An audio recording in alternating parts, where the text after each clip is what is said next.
Good afternoon. You're looking at a picture of the Artemis II crew. It was taken yesterday at Launch Pad 39B with the SLS rocket and Orion spacecraft.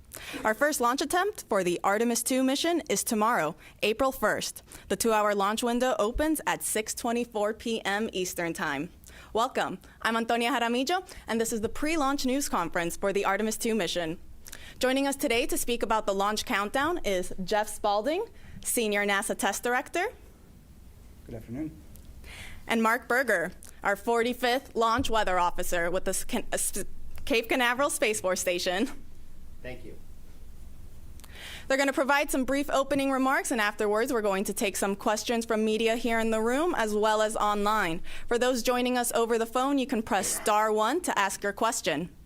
So without further ado, we'll kick it off with you, Jeff. Thank you. All right, and good afternoon, everyone, and welcome, and thanks for joining us today.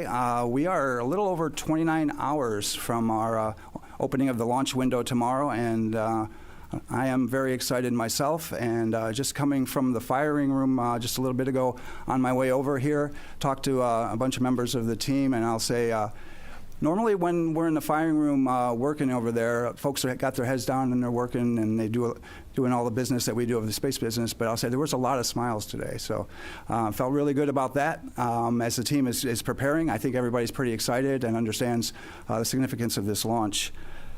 We did talk to the flight crew last night. We had a briefing with them. We had another one just a little bit before I went down to the firing room. We had another briefing with them.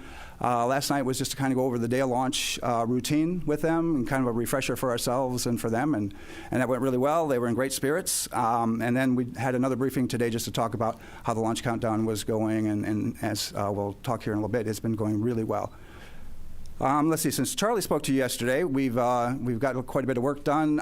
We started out yesterday, the first thing we do usually is fill up the sound suppression systems with water, and when we start working on getting the liquid oxygen, liquid hydrogen systems ready for our propellant loading that's coming up in the future.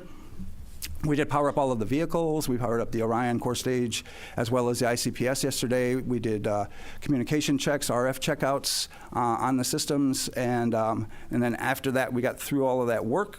Then we went ahead and powered down the ICPS because there was no more work for them until later tonight when we power ICPS back up. But of course, core stage and Orion stay powered up through the remainder account. Today we got launch pad ground system configurations in work. We're doing closeouts in a number of areas. We're doing walkdowns as we work through the pad to make sure everything is configured for launch. We're also in work on the late stow right now. We should be getting the Avatar and the bags that we're doing in the late stow going up. They were prepping them in the PTCR down in below the pad terminal changeout room, which is the area beneath the pad where we have some rooms, and getting those ready to go up, and they should be being installed as we speak. And then let's see, tonight we're going to be doing a whole lot of other work as we get ready to clear the pad. We do have some work associated with the Orion ground equipment and systems that we use to do the leak checks on the crew suits. And so we'll be working those later tonight to configure those and check them out and make sure they're ready for when we hook up to the crew on launch day. We'll be powering up some of the Orion guidance systems later tonight as well. We do intend to clear personnel from the pad at about 3 in the morning at that point. And then we'll get ready for our air-to-GN2 changeover at about 4 in the morning. We do that. We purge the vehicle with air routinely for the whole flow. Once we get to this point where we're getting ready to add hazardous propellants like hydrogen, for example, we change over to GN2 to have an inert environment for safety purposes on the vehicle and all of the volumes that are on there. Let's see, later, once we get through the air-to-GN2 changeover and all the other work is done, our launch director will have a final weather brief. And once we get out of that, she'll signal the team that we are ready to start our propellant loading, and that's scheduled to occur at about 7:34 tomorrow morning. That loading takes a little over 5.5 hours. We'll work through that. As mentioned yesterday by the launch director, we have inserted some time in front of that propellant loading time frame, so that if we are in fact done with all of the work and are ready to go and we can start a little bit early, like a few minutes, we will try to take that and take every bit of time that we can to get ready and prepared for the crew and be prepared for anything else that might happen. So we did that purposefully to give ourselves a little bit of room in that time frame based on the launch director's guidance. Let's see. During the propellant loading, the flight crew will wake up at about 9:45 tomorrow morning. They'll have breakfast and start working towards their preparations for launch day, and getting their suits on and doing all the other work that they have to get ready to head out to the pad. And then once we get to all stages replenish, which is a little after almost 1:15 in the afternoon tomorrow, we'll send a closeout crew to the pad. All stages replenish is when we're done tanking, essentially. We filled all the propellant onto the core stage and the upper stage ICPS. And at that point, we're only just replenishing the propellant that's boiling off at the same rate, so we keep it full. We do lose quite a bit of propellant during that time frame, and so we will continue to just work that throughout. After that, we'll send a flight crew to the pad. They're going to head out a little before 2 o'clock. And to get into the spacecraft, as I mentioned, the closeout crew is going to go out before them, so they'll have been working that time to prepare the capsule for the flight crew arrival. And then the flight crew will get out there, and then they'll work in the insertion portion, in which we're going to strap the flight crew members into the seats of Orion. And after that, we'll do the final closeouts in the crew module. We'll close the hatches. There's some pressurization checks we do and some other things and at the end. And then we'll clear the white room. And then get ready to get into terminal count. Our closeout crew clears the white room at about 5:30 tomorrow night. It's almost an hour before launch. That's our plan time. After that point, we'll finish the rest of the work and configurations that we can do remotely. And then, excuse me, we'll proceed into the launch team poll. And then after that, the launch director will perform her management poll. And then we'll get in a terminal count for the last 10 minutes of launch countdown. So that's essentially the work ahead of us. And I would say that our team has been working amazingly hard through these weeks and months trying to get this vehicle ready to where it is. We've had some challenges. The team has done an outstanding job managing each and every one of those throughout all of this, through many different scenarios, through weather, through lots of different things that we've had to work through to try to get through all of this and get to where we are today. People are excited and ready to go on this first chapter on our way back to the moon since the 1970s. So we're very excited. So, Mark, over to you. Right. Thank you, Jeff. Good afternoon, everybody. So amazing times. It's great to be here at this point. And, of course, weather has been a nuanced thing for us at times here in the generation phase of this mission. But again, look outside right now, great weather. Hopefully we will keep all of that, although the breezes continue to be an issue for us, but a minor one for us in terms of weather. If we could pull up the satellite imagery here, you can see currently what we're looking at. Another beautiful day here in Florida. See a few cumulus clouds moving from the east side of the state towards the west. That is our onshore flow that we've had really the most for the last 2 weeks or so. And a few of those cumulus clouds could evolve later today into a few showers, much like what we saw yesterday evening. And again, that's going to be one of the watch items for weather as we go into tomorrow and tomorrow afternoon as well. Let's take a look at some of the overview slides here just to kind of give you a synopsis of what we're looking at here. So the breezy weather does continue. Again, Artemis is a very resilient vehicle, so despite the breezes, it looks like that concern is a minimal concern for our day of launch. Lightning risk with any sort of showers that we have is quite low, generally only on the order of 5 to 10%, and that would be generally during the late afternoon, and any of that activity pushes towards Orlando after that. So again, it leaves us in a better spot here for our launch opportunity. We take a little bit look at what else could potentially be of an impact. You may have heard about the sun has become a little bit more active.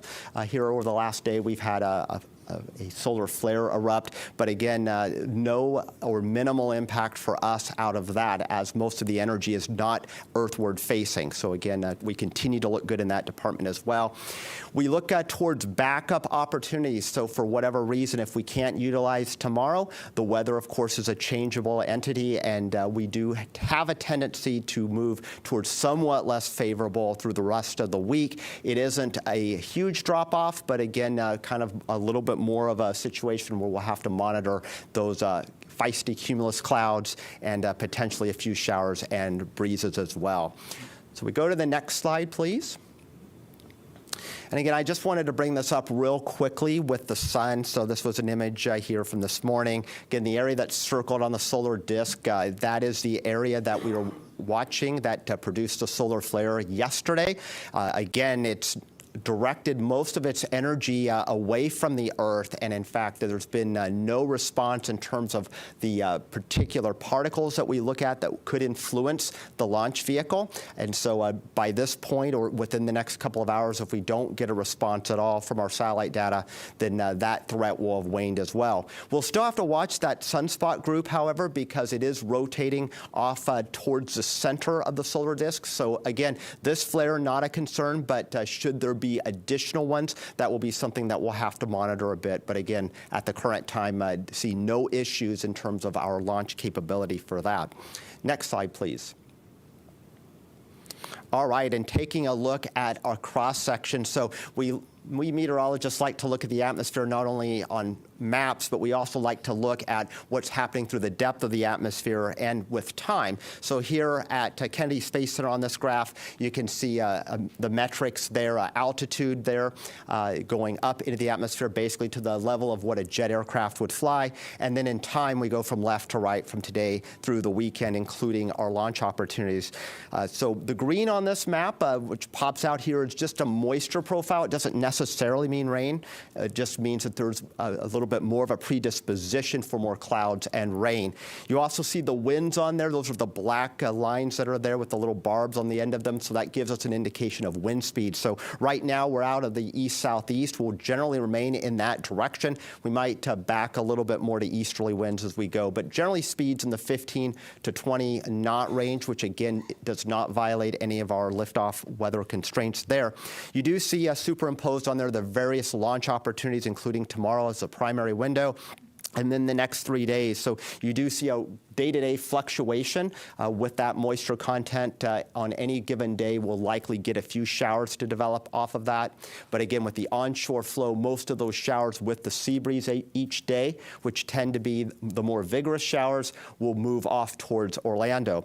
You do see towards the end of this chart, so going into the weekend and beyond, a much more massive amount of moisture, the green there. And did want to point that out because this is just but one model at one time. And there has been a fair amount of inconsistency to how that moisture evolves. There's just pretty strong hints that we will see an increasingly unfavorable environment as we get beyond this weekend and maybe late into the weekend. But again, I wanted to point that out because some of the charts I'm going to show utilizing another model gives you an idea of the battle that us meteorologists follow every day with trying to assess the uncertainty component of the atmosphere. So next slide, please.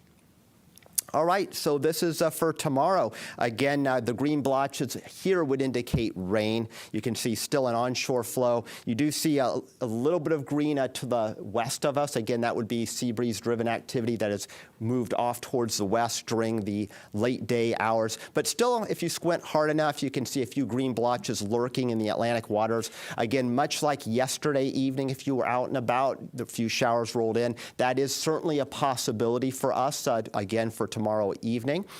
Next slide, please. We are now in range, though, of some of our more high-resolution model guidance. So this indicates two different models that we look at here for the opening of our launch window for tomorrow evening. You can see some of them showing a few blotches of showers offshore, particularly the model that's on the left there. The right is mostly clear for us and has more of the showers, again, to the west of us. And again, in this pattern with an onshore flow, any showers that we have will move from east to west there. So again, it looks pretty good. Even if we have showers around, we have a 2-hour launch window, we should be able to shoot the gap between those showers, and none of these look particularly vigorous. Again, as I mentioned, the risk for lightning, which would expand our standoff distances as far as us launching a vehicle, looks pretty minimal for that threat for tomorrow. Next slide, please. So putting the graphics into numbers here, still maintaining a 20% chance of a no-go condition during the launch window. So the optimistic side of me says that means 80% chance of go here. Again, isolated showers wandering around, but again, a lot of real estate between those showers in all likelihood. So again, we should be able to find some clear air to launch Artemis II. Again, there's those winds out of the east-southeast, 15 to 20 knots, mild temperatures there. And again, the order of concerns from the weather standpoint here, cumulus cloud, and then winds would be a secondary threat, and then a much more distant threat would be solar weather. Again, the current flare, not a concern. It would be if there were any additional ones that form on the sun, potentially we would have to watch those. So let's go into the next day for our Thursday. Again, pretty similar pattern, still onshore flow. It does look a little windier, again, so that is an additional concern. And you also see a little bit more green, at least in the area. So again, I do suspect that a Thursday evening attempt would have a little bit more weather to deal with. So a POV of roughly 40% is what I'd be advertising for a Thursday evening launch attempt. Again, very similar concerns with the cumulus clouds and the winds as well. And then the next day, going into our Friday to close out the work week here, again, you see very similar pattern. Winds still in that roughly 15 to 20 knot range, and easterly or southeasterly, and still some green blotches out over the ocean. So again, that's a hint that there'll still be enough moisture to generate some showers. But there does again look to be more breaks in that weather for Friday. So POV would go back down to 25%. So roughly in the same ballpark as tomorrow for Friday. Tomorrow still looks to be probably the most optimum day of the lot. And then finally, going into the weekend for Saturday, again, this is what I pointed out on that cross-section in my earlier slides, is that moisture fetch that was shown later in the weekend on that model, you can see it's a lot closer to home as we go into Saturday. It's actually spilling some of that moisture in towards us. Again, this is probably the most aggressive model at that. So again, just part of that uncertainty component that we deal with when we have limited forward visibility going out a number of days. So all things considered, a Saturday evening launch attempt would definitely have to throttle the POV back up again. So right now about 30% or close to 1 in 3 chance of a weather violation on that date. So tomorrow looks to be the best. Other days hit and miss, but still pretty good. There's nothing here that is screaming a no-go for the entirety of the window for any one of these attempts. Thank you, Mark. We like to hear that. All right, we will now open up the floor to questions here in the room and also online. Just as a reminder to those joining us over the phone, you can press *1 to submit a question. All right, we will start with Bill Harwood. Hey, Bill Harwood, CBS News. Jeff, good to see you back here again from your shuttle days. It's been a while. I think for Artemis I, there was something like 42, 41 COLAs, collision avoidance cutouts. What's the story for Artemis II? There's a lot more stuff up in low Earth orbit than there used to be. Thanks. Yeah, there's quite a few more that we manage now, and part of that is how we're actually laying out the COLAs. We had combined a number of COLAs during Artemis I where there were small gaps in between them, and now we're showing all of the COLAs to give us more flexibility, if you will. Because when you have, when you combine those, it takes out larger chunks of time when you could have launched in one of those points between there. So if you had, say, 3 COLAs with a small period of time with it, and you combine them all, that takes out a larger chunk than leaving those gaps. And we're pretty good now during our trainings at being able to pick up the clock quickly and on the fly and hit those very narrow gaps that are in between all of these COLAs that we're dealing with now. So I think that it's definitely in our best interest to keep it where it is. Right now we're at about 156, and they assess that on a daily basis, so it could change it by a couple. All right, we will go to Marcia Dunn. Marcia Dunn, Associated Press. How much wiggle room do you have to either halt the countdown or deal with a solar flare that is a big one and comes out at you like during the once tanking begins? I just didn't know how much heads-up time you need, and just sort of talk about that, please. So we have launch commit criteria that are outlined for the solar weather. and those go down to T-minus 6 minutes. And so we would be evaluating those throughout. Mark and their team would be looking at those, and if there were an LCC violation, would call it back through the launch weather officer to the launch director. Mark, I don't know if there's anything you wanted to add there, but yeah, I'll add a little bit. That's exactly right. And just to give you kind of a background, currently our satellite data from this most recent event that erupted yesterday, as far as the actual particles or protons that would potentially impact a launch for the vehicle, we're running about 2 orders of magnitude below our constraint, and that's just barely above background levels. So again, we have a lot of time to see the response, and in fact, these particular particles, the protons, they are laggards. So if there's an eruption, we'll get the X-rays first. Those will be detected by satellite, and then the protons follow. And those are the ones that are a little bit more nuanced in terms of the actual ability to launch. Those are where the constraints are based. So we do have lead time for that. Thank you both. We'll go to Jackie, right there in the last row. Hi, thanks for doing this. A question for Jeff. We've been learning over the past few days that because of this larger hydrogen tank, there's more flexibility with recycling. But we also were told that if you have to hold or abort for weather or a technical issue after T-minus 5 minutes, that you can't do a same-day recycle. I was wondering, can you walk us through that? Why is that T-minus 5 minute mark significant? And would just love to hear more about what is and isn't possible during terminal count. So the main driver in a recycle is the amount of time that you have, because a recycle does take a fair amount of time. For us, it's about 75 minutes. If we've gone all the way through from 6 down to about a minute and a half, or even down to 33 seconds, and we've been in that time frame, it could take us as much as 75 minutes. It takes less than that the closer we are to 6 minutes, because that's when we stop actually topping off the tanks at that point, and we shut everything off and it's boiling off. And so, but the 5-minute constraint, it's not really a constraint there for us as to whether we can or cannot. We can do a recycle as long as there's enough time in the launch window to perform it. We can do a recycle all the way down. The only constraint we have is if we get inside of T-minus 33 seconds and we have a cutoff, then we're going to have to scrub for the day, because we can't recycle from after 33 seconds. All right. We'll go up front right here. Yes, Bert Dicht from Ad Astra Magazine, National Space Society. We often hear that about 400,000 people were involved with the Apollo program, and certainly tens of thousands have been involved with Artemis. As we get ready to the launch, I just want to recognize the workforce and see what's their mood as I know they're focused in on their jobs, but how are they all feeling?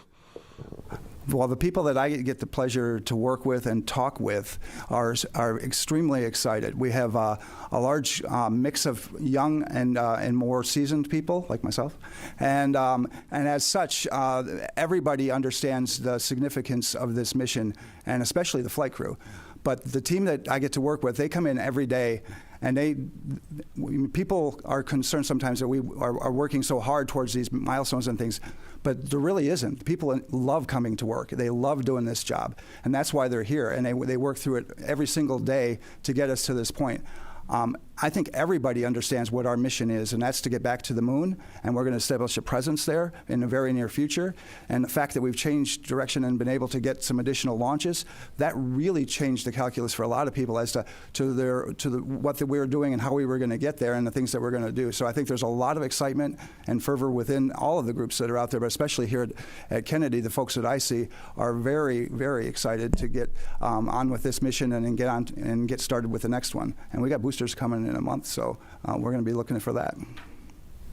Thanks, Jeff. We are excited. All right, we're going to take some questions over the phone. We have Ken Chang with the New York Times. Thank you. This is from Mark. I was just wondering, when you say there's a 20% probability of violation, is that 20% for the entire 2-hour window, or is it 20% that there will be a red during the window? And if it's the latter, can you say what the chances are that there would be a launch opportunity? Thank you. Yeah, good question. So again, the 20% just refers to the probability of having a violation during the launch window. That violation could last 5 minutes, it could last 30 minutes, it could last an hour. In this particular setup, I would imagine that if we get a violation, generally cumulus cloud would be the most likely candidate, probably in and out inside of about 30 minutes. And then again, as kind of the high resolution models hinted to and what the pattern supports, likely we would have additional opportunities within a 2-hour duration window. Thank you. Next up, we have Christopher Mick with the Hudson Star Observer. Thank you for the information today and for holding this briefing. I just wanted to ask a follow-up kind of on the weather hold question. I know you can't completely control that with where you are in the count, but I think you mentioned, Mark, in the 2-hour window, there's some bands of green that could potentially be coming through. Is an optimal situation? Could you kind of walk us through? Is that like holding at 10 minutes and then you're waiting for that band to move through and proceeding on from the 10-minute mark? Is it at 20 minutes? Is there kind of a, what are the opportunities for kind of being the best to hold at? As far as the holds go, we have very prescribed holds as to where we can hold. Generally, if we have a weather constraint, we're going to hold it T-minus 10 minutes. We won't pick up the clock from there generally if we have a weather constraint. If we are counting between 10 and 6 minutes, we can hold at 6. We can hold there for quite a while, actually, through the remainder of the launch window if there is a violation that occurs between 10 and 6 of any of our weather LCCs. So we can sit there for a while. If we pick up a weather constraint inside of T-minus 6 and counting, if it's something that's most likely, if we're going to have a constraint, we're probably not going to get it in a very short period of time. So we'll have to do a recycle and then come back and see if the weather's going to be good on the other side of that. But we have very prescribed hold points and where we can, stop and then pick up the clock again as required. Thank you. We'll now take questions back here in the room. We have one here right up front with this gentleman over here. Hi, good afternoon. Tom Costello with NBC News. As you are now back on the pad, and of course in February you dealt with the issues on the wet dress and the tanking issues, what will be the earliest concerning signs you'll be watching for as you begin tanking tomorrow morning, assuming everything is going well, but you will clearly have your eyes very closely monitoring that tanking progress? What will you be closely watching for that there could be signs of trouble? The first thing we would probably be looking at is a recurrence of these events that happened previously, right? So once we get in a fast fill on hydrogen, that is where we had the previous issue where we had the leaks. We believe that we've solved those through, we've changed the seals out, we've done exhaustive testing, and so we feel pretty good about that. We went through a wet dress with that seal, so all of that says that we feel pretty good about all of that. But that's where we would generally be looking at, first of all, is right there at the beginning when we transition from slow fill to fast fill on the hydrogen side. Thanks. We'll take some more questions over here in the room. Let's go over to this side. We'll go right here up front as well. Hi, Sawyer Rosenstein with NSF. We talked obviously about the weather here at the Cape and around the area, but what about abort weather criteria? Can you go into what that looks like for the coming days, and also how often are you measuring it? How are you measuring it as well? Okay. Yeah, good question, and a complex one, actually. So the winds are obviously coming from onshore, and the whole point of in case of an abort is if we have to utilize that system, we do not want to have the Orion capsule land back on land. So there are particular thresholds, are really the component of the onshore wind that's exactly perpendicular to the coast. And so just getting a wind out of the east, southeast, the actual coastline is more oriented northeast. So we take only a fraction of that onshore component, which helps us out. Now, if the winds were starting to back, if we saw that indication on maybe one of the backup days that instead of them coming out of southeast, they were more northeasterly, we would unfortunately be exposed to a higher percentage of that onshore component. So we do look at it at a layer, not only at the ground, but all the way up through 4,800 feet. And to make that assessment, and it's an average speed through that layer, and we actually do have calculations to run that. But the decision point is actually from a balloon that is launched at L-minus 3 hours and 10 minutes. We'll be providing the launch director already with assessments of the forecast well before then. But that L-minus 3 hour and 10-minute balloon is really where we'll report the hardline data as to whether or not that component that is onshore northeasterly is actually in violation of the magnitude constraint of that. And then at that point, if that were to be the case, then we'd be continually advising the LD about what our expectations are. Subsequent balloons will be launched and will also give us a read for that.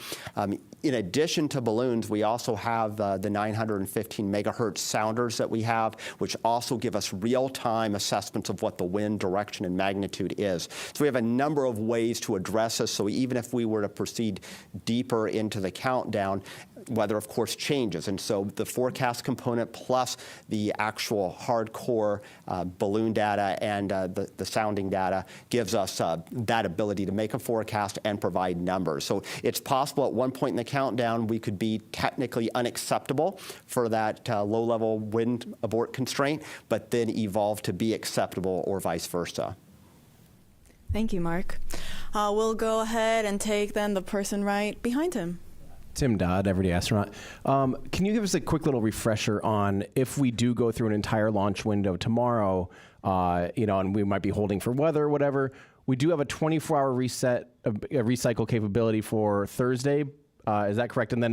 And/or if that's not correct, what does the return around look like? And if we do burn up a 24-hour recycle, what then are we at 48 hours for the next attempt? Can you just run me through the full reset situation? Sure. And we generally would refer that as more of a scrub than a recycle, because our recycle is that time that we have a second attempt. But for our scrub plan, we have opportunities. Right now we're set up for 48 and 24-hour capabilities throughout. We have 4 launch attempts available to us in 6 days. And we'll take a combination of that.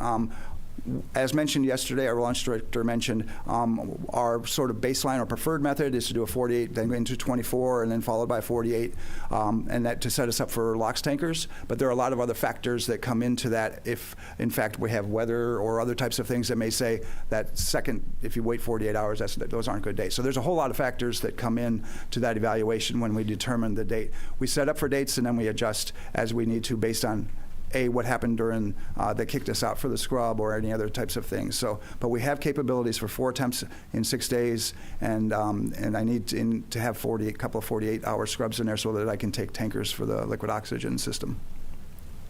Thanks. We'll now go to the other side. We'll go right up there. Hi, Robert Perlman with CollectSpace.com. There's a long history dating back to the Apollo era guys of pulling pranks on launch day with the launch team and with the launch team pulling pranks on the flight crew. And given that tomorrow is April 1st, I was wondering if, maybe without spoiling anything, if there's been any talk about that or whether there's actually been a decision to not do that and stay away from that. So I am not aware of any pranks that anybody intends to pull on the flight crew or in the launch team itself. So I think I'll just leave it at that. But I'm not aware of any, and I'm hoping that we just stay focused on the launch tomorrow. So that's our plan. Good plan. All right, we'll go to Ken Kramer over here. Oh, or to that gentleman instead. We'll get you next. Hi, Jeff Faust of Space News. For Mark, if there is another CME, solar event of some kind, how much time do you need between when it's detected to provide sort of the all clear or say that it is, in fact, in violation of conditions? I'll tell you that it really, solar forecasting makes terrestrial forecasting look easy. So, of course, the sun is, an entity that has almost a mind of its own. But the first initial indication is a surge in X-rays that arrive roughly 8 minutes after the event. But the protons, which are one of the constraints for launch, those lag some time. It could be in the order of a number of minutes to hours, and then potentially any sort of additional flare. Of course, we'd be watching real time on satellite data. So sometimes those are pretty quick fuse or quick turnaround events. But oftentimes in this kind of situation, the spike would happen pretty gradually. So you'd see an uptick in those protons, and then eventually that would be a precursor to a more concerning surge. But again, right now we're hovering right around background levels, and it takes actually quite a bit of energy directed towards the Earth for us to even get close to those constraints. And right now where that sunspot group is, it's still kind of out on the limb. Talking to the experts at NOAA's Space Weather Prediction Center this morning, they're the ones who monitor this and forecast this, though they're definitely more in that lane than I am. They also see kind of about a 55% chance that we would get an M-class flare over the next 48 hours. That's a lower level flare. Again, probably not a concern at all. And then a 10% chance over the next 48 hours of an additional X-class. But again, that doesn't say anything of how that energy is directed, which at this point, that energy will have a preference to not be directed towards Earth. In a few days' time from now, if we were to get another flare from that sunspot group as it rotates towards the center of the solar disk, that would be something that would predispose us to getting a little bit more of that energy. But as far as whether or not that's actually enough to trick a constraint, that's still a pretty high bar to reach. Thank you. We'll now go up front right over here. Hi, thank you for doing this. Ken Kramer, Space Up Close for Jeff. Tell me, I'm very interested to know about the LOX and the hydrogen testing that you're doing. You mentioned you're doing a little bit, I think. Can you go into some detail? What are you doing to ensure the best possible outcome so that we don't have any leaks, especially of hydrogen? Well, that was essentially the purpose of, our WDR2 as we went through that. And then likewise, we had done it. Yeah, out of the pad. When we're back, we do a number of different leak tests and pressurization tests and decay checks and those types of things throughout the system. We do more of those when we get to the pad. After we hook up the systems at the pad, we test the system from end to end for the same types of things. As far as on the liquid oxygen or system and on the liquid hydrogen system, both, we do what we call dew points, meaning we purge those to the point where we want to make sure that we have no moisture in the lines or at an extremely low level so that you don't have potential icing in the system. So we do all of these different things to make sure that the system is going to behave in the way we expect it to on launch day, and we've accomplished all of that to date, so we should be good. Thank you. We'll now take some questions over the phone. We have TJ Mascaro with the Epoch Times. Good afternoon. Thank you so much for taking the time. My question's for Mark. Can you please give a bit of a refresh about the cloud violations and the concerns behind them? Yeah, indeed. So cumulus cloud, which is the one that we're talking about here, and that's one of the lightning launch commit criteria, that's actually the most commonly violated here on the east coast of Florida any time of year. Again, you walk outside most days, you'll see a puffy, what looks like a cotton ball out there. If that cotton ball gets more agitated and it grows throughout the depth of the atmosphere, that's when it starts triggering our so-called standoff distances that could cause an issue for launch. So as long as they're shallow and flat, not an issue to fly right through them. But they get up to certain levels of altitude, it could be as much as a 10-mile standoff distance between the rocket on its flight path or the launch pad and the edge of that cloud. And so, again, they have to get quite vigorous. They don't even have to produce, though, lightning to get necessarily at that 10-mile standoff distance. For the launch date coming up, I don't foresee any of the cumulus getting that high into the atmosphere or that cold, which would trigger that much real estate being blocked off for us. But we could certainly have fly-through considerations, which means we can't launch the rocket directly into the cumulus cloud or possibly even as far as 5 miles from it, just given how the atmosphere profile looks like. The depth of moisture is pretty shallow, even though it feels really humid out there. So again, that helps us in that consideration. But I'll also point out that just looking at our overall climatology here on the Eastern Range. So almost 1 out of 4 launches over the course of the year would have one or more no-go lightning launch commit criteria. Doesn't mean the launch scrubs, but again, it's a pretty common occurrence. Scrub would be a lot lower percentage than that. So again, that kind of speaks to the transitory nature of these clouds. You get a 2-hour launch window, they could be in the flight path and then just as soon be right out of it.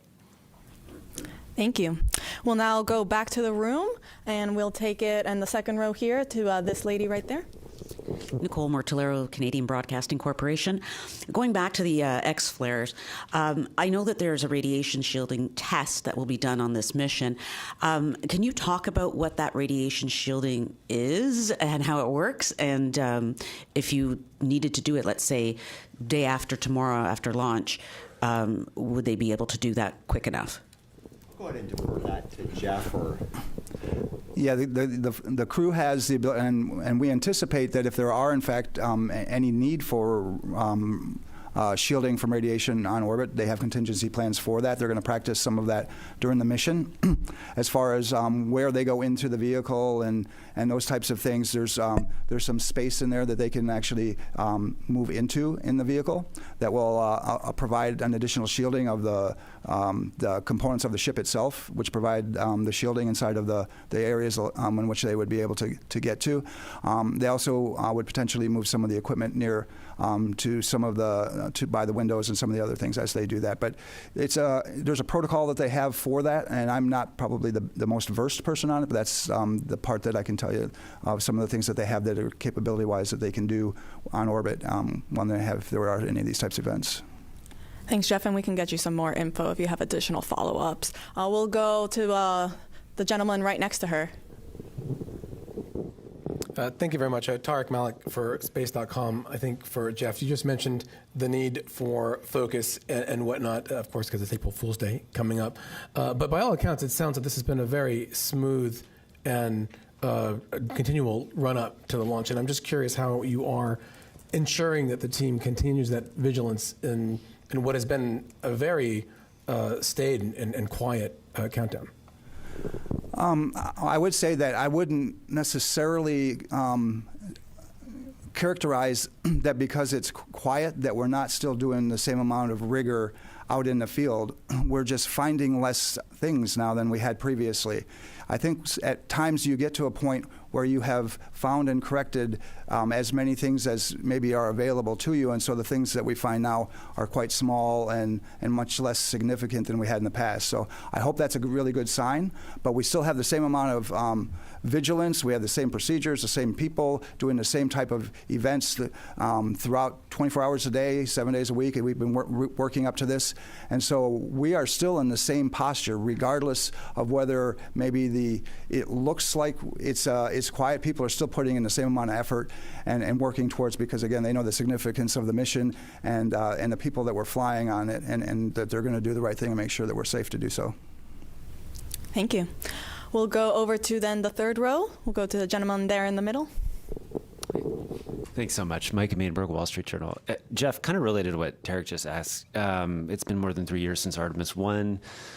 Have you observed kind of in this process any jitters on different teams, any rustiness getting out there as the real thing unfolds? Yeah, thank you. We've been training since Artemis I for this time, right? But we've also had to modify a lot of our procedures, hardware, equipment, training, and other things to get to where we are. As we've worked through that, it has been a building process for sure. We've seen that just in working through the WDRs, and the number of items that we've picked up each time has continuously gone down when we got through the countdown demonstration test and the WDR2.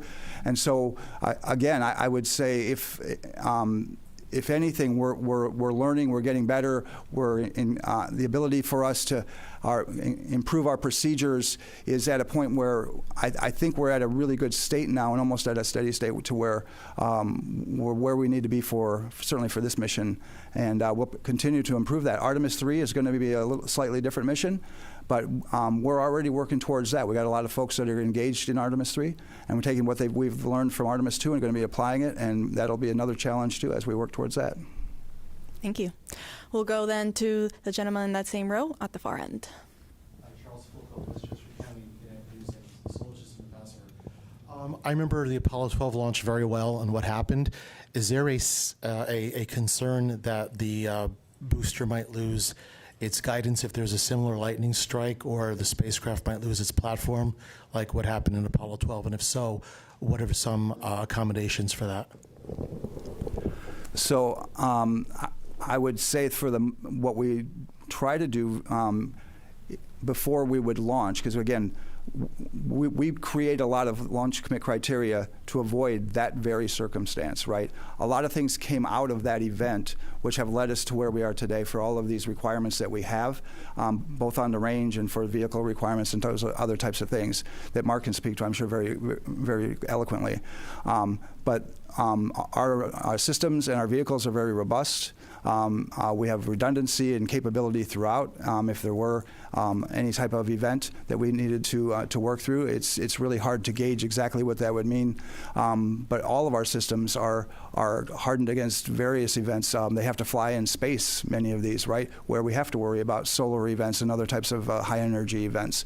So the vehicle is as robust, I think, as it needs to be, and we have the number of systems and robustness in it by having redundancy to allow us to weather many types of different things. And I don't know if you want to talk about the criteria and what's changed or not, but nothing to add, really. Really? You said it well. Okay. Thank you both. All right, we'll take then the one question there all the way in the back. Hey, Nell Greenfield Boyce with NPR. This is for Jeff. So you've been involved in a lot of shuttle launches, but this one could go to the moon. And I'm just wondering, like, does it feel different for you? I mean, you look like you were probably a kid during the days of Apollo. Like, would, 10-year-old you have thought that you'd be involved in a moon launch like this? Do you think about that at all? Or how does it actually feel? I mean, there's all the things you got to check off and do, but are you guys thinking about the moon? Have you been looking at the moon at night and thinking about that at all? I'll just say from my personal experience, I have, right? I try to walk every day in the morning, and I look up at the moon quite regularly, thinking about this mission and the upcoming missions that are going to be coming right downstream. So I'm really excited about this. I'm excited going to the moon. I'm excited about establishing a presence there. It's something that I have had a desire for a great many years, and then to get humans back out to Mars as well. That's another thing that I had. Fortunately, I had the ability to work on some of the studies that we did in the 90s on the Mars missions and things. And so I have been looking for human exploration of the solar system for a very long time. And it's part of the reason that I'm actually still here is to continue to put humans into space and to get us back into this launch mode that we are, so that we can continue to explore and establish a moon base and then continue to work towards getting to Mars. Thank you. We'll go to the other side. We'll go right here in the second row to the lady right there. Hi, Brandy Campbell with Fox Weather. I have a question about weather, of course, from Mark. Just with your past experience with issuing these forecasts, when you have a similar forecast to what we are dealing with, that 20% chance of a weather violation, do y'all normally get through that 2-hour window or just the window and have a successful launch? What have you experienced in the past? Well, of course, the forecast is perfect, so it's a 1 in 5 chance of us getting a weather violation. If we look at all the data over time, it comes out to being pretty close. But again, each countdown is different, so sometimes there's 20% that end up being no-go the entirety of the launch window. There's others, and most of them don't have a violation. So pretty close to that 4 in 5 times. And again, in a pattern like this where we have a moist onshore flow, I would be definitely thinking that we'll probably have showers around. Whether or not they get into the flight through path of the rocket, that's a whole other story. We're good because this time of year and this pattern doesn't lead to a lot of robust thunderstorms, so that does help us. It also eliminates a lot of lightning launch commit criteria, so that works in our favor as well. Thank you. We'll go over there to the gentleman in the blue shirt, the blue collar shirt. Hi, Pedro Palota from Space Orbit Brazil. You talk a lot about the weather for launch, but I would like to know about the weather for splashdown, and if is there a chance to move the launch day, do it a better weather for the splashdown. I know we are a lot of days for the splashdown, but the weather can improve or get worse. So I want to understand what is the backup scenario for that. you want to talk the weather first? Okay, yeah, I can speak a little bit to the weather. So we're not, at the 45th Weather Squadron, we're not specifically issuing a forecast for the ascent corridor or the Pacific here. We do have a team of forecasters that will be deployed out to the Pacific for the recovery. So they'll be watching that as well and assisting in all of that. But really for us here on day of launch, the only thing downrange that we're really looking at other than thunderstorms and the associated clouds and the lightning launch commit criteria would be what those low-level Orion abort winds would be on that corridor. We have colleagues out in Houston, Spaceflight Meteorology Group, that are assessing risk profiles going out across the Atlantic on ascent far beyond the Cape. Jeff, I'll let you speak to the rest of it. Yeah, and the flight team is part of that assessment that would be done on day of launch about the capabilities that we would have both for any kind of contingency landing and abort once around or any type of other event, and that folds into the launch day decision process as to whether we're going to make an attempt or not. We do have quite a bit of flexibility based on weather in the Pacific for those various scenarios. But that is essentially a launch day decision and would be part of the overall decision on whether we tank or whether we launch based on that weather criteria that's coming out of the flight control team. Thank you. We'll go to the gentleman there in the back, to Stephen Clark. The Stephen Clark, yeah. So I am Stephen Clark with Ars Technica. Following up on that last question, have you heard anything from SMG about how the ascent corridor is looking? I know that's not within your responsibility, but what are you hearing about the downrange weather in the Atlantic? And also for Jeff, just want to make sure, I know the trajectory and the azimuth changes day to day. Does it actually change like minute to minute within the launch window, and how do you manage that, if so, with different conditions and different azimuths? Thanks. Yeah. So yeah, the azimuth does change, minute by minute. Luckily, it's a fairly small slice, so that was something we dealt with Artemis I as well. That impacts us because, of course, from a radar and launch lightning commit criteria, that sort of thing, we have to use those trajectories to decide whether or not a cloud would actually pose a threat wherever it is during the actual countdown. What was the first part of your question, please, again? Sure. Just what are you hearing from SMG about the ascent corridor? Oh, yeah, sorry. Right now, weather appears to be very much go. The threat that I saw in the last was under 9% total along the total ascent corridor, so that's really good. And in fact, the other aspects show decent weather continuing through a lot of the launch period. So having high pressure set up across the North Atlantic this time of year works in our favor. Thank you. We'll go over to Ada right there. Hi. Is there a defining moment in the countdown when the reality sets that humans are returning to deep space, and how do you experience that as a leader in this mission? So for me, once we get inside of 10 minutes and counting, that's where it starts, because we all on the launch team at that particular point know that it's become real. For all of us. We also know that we all need to be prepared to do everything we can to continue through that or to take any action that would be required. But it really starts to get real for me when we're inside of 1 minute. And when we're inside of 1 minute, to me, I feel very confident and very, very hopeful that we're going to go. But that's when the first time I think I ever actually think to myself that we really are going to make it that day. Because I'm always thinking about what's going to not let us go, right? Because that's part of my job, is to stop the clock if we need to. So when we get inside of 1, it doesn't mean that we're free, because that's really a dangerous time as well. But that's when it really starts to hit home that we really got a shot at making it today. And I know a lot of people are thinking the same thing, because you can hear a pin drop in that firing room as you count from 10 down to T0. And then after that, though, it may get a little bit noisier at some point, but.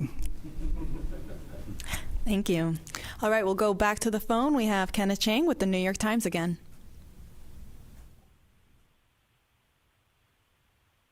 And Ken had hung up at this time. All right. We will then take one more question here in the room. I don't believe we've taken your question yet, sir.